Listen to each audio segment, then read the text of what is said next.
নতুন দাম নির্ধারণের পরও বাজারে স্বাভাবিক হয়নি সয়াবিন তেল সরবরাহ। চাহিদা মতো তেল পাচ্ছে না গ্রাহক, ফলে দামও কিছুটা বেড়েছে। রংপুরের বাজারগুলোতে বোতলজাত সয়াবিন তেলের সংকট সবচেয়ে বেশি। কোথাও পাওয়া গেলেও তেলের সাথে অপ্রচলিত নিম্নমানের পণ্য কিনতে বাধ্য করা হচ্ছে।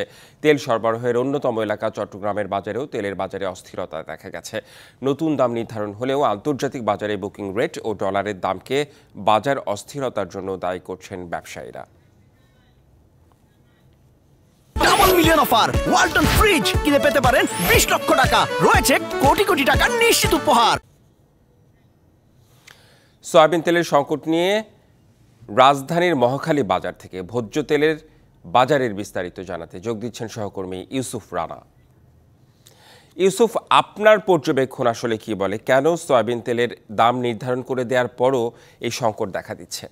রেদওয়ান, আপনি যেমনটা বলছিলেন, রাজধানীর বাজারে কিন্তু এখনও ভোজ্য তেলের সংকট আছে। বিশেষ করে 1 লিটার, হাফ লিটার, যারা নিম্ন আয়ের মানুষ তারা হাফ লিটার তেলের কিন্তু অনেক চাহিদা রাজধানীর খুচরা বাজারগুলোতে। সেই 1 লিটার এবং হাফ লিটার সয়াবিন তেলের যে সরবরাহ সেটি কিন্তু একেবারেই নেই। এবং বিশেষ করে রূপচাঁদা কোম্পানি যে তেলটি দিচ্ছে সেটি হচ্ছে 5 লিটার এবং 2 লিটার, এবং তারা কিন্তু অন্য প্রচলিত পণ্য দোকানদারকে কিনতে বাধ্য করছেন। আপনি এমন এর আগে যেটি বলছিলেন যে তারা চাল এবং অন্য পণ্য যদি না কেনা হয় তাহলে তারা এই তেলটি সরবরাহ করছে না দোকানদারকে, এবং এর ফলে যেটি তৈরি বাজারে যে সংকট সেটি তৈরি হয়েছে। এবং দোকানিরা আমাদেরকে জানিয়েছেন যে তারা টাকা দেওয়ার পরেও, অর্ডার দেওয়ার পরেও কিন্তু সেই তেলটি কিন্তু তাদেরকে সরবরাহ করা হচ্ছে না।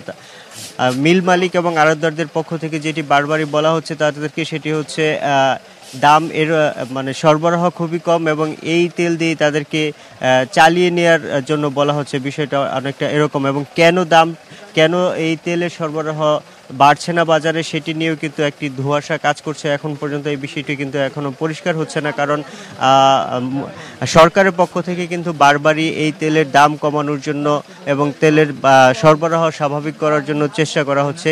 অন্তর্বর্তী সরকার ক্ষমতায় আসার পর এরই মধ্যে 2 দফা কিন্তু তেলের শুল্কও কমানো হয়েছে, তারপরেও বাজারে এই সংকটটি দেখা দিয়েছে। এবং দোকানিরা আমাদেরকে যেটি বলছেন যে এটি একটি কৃত্রিম সংকট, সরবরাহকারীরা চাইলে এই সংকট সমাধান করা সম্ভব, কিন্তু সেটি এখন পর্যন্ত কেন বাস্তবায়ন হচ্ছে না সেটি নিয়ে তাদের দোকানিদের মধ্যেও কিন্তু এক ধরনের শঙ্কা আছে, কারণ তাদের বিক্রির উপরেও কিন্তু এটি একটি নেতিবাচক প্রভাব ফেলছে। কারণ একজন ক্রেতা যখন তেল কিনতে আসেন, সাথে আরও অন্য অনেকগুলো পণ্য তারা কিনেন, কিন্তু যখন একটি দোকানে এসে তারা সেই কাঙ্ক্ষিত তেলটি না পান তখন কিন্তু সেই দোকান থেকে অন্য পণ্যগুলো কেনেন না। এইভাবে কিন্তু তাদের দোকানিরাও বলছেন যে তাদের যে কেনাকাটা, স্বাভাবিক কেনাকাটা, সেখানেও কিন্তু একটি প্রভাব পড়ছে। এবং ক্রেতারা আমাদেরকে যেমনটি জানিয়েছেন, বিশেষ করে খুচরা ক্রেতারা, তাদের অভিযোগ যে তারা কাঙ্ক্ষিত পণ্যটি পাচ্ছেন না, এবং এটি নিয়ে তাদেরকে হয়রানির শিকার হতে হচ্ছে। তারা এক দোকান থেকে অন্য দোকানে যাচ্ছেন। বিশেষ করে 1 লিটার এবং হাফ লিটারের যে তেল যারা কিনেন, বিশেষ করে যারা ব্যাচেলর থাকেন এবং কম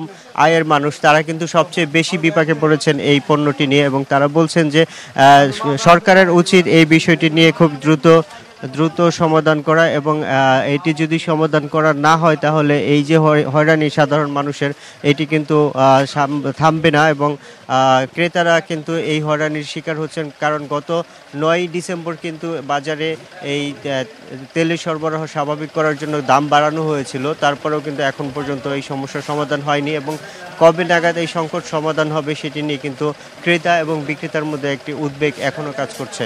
রেদওয়ান, এই ছিল আমার কাছে থাকা এখানকার সর্বশেষ খবর। জি ইউসুফ রানা, আপনাকে ধন্যবাদ।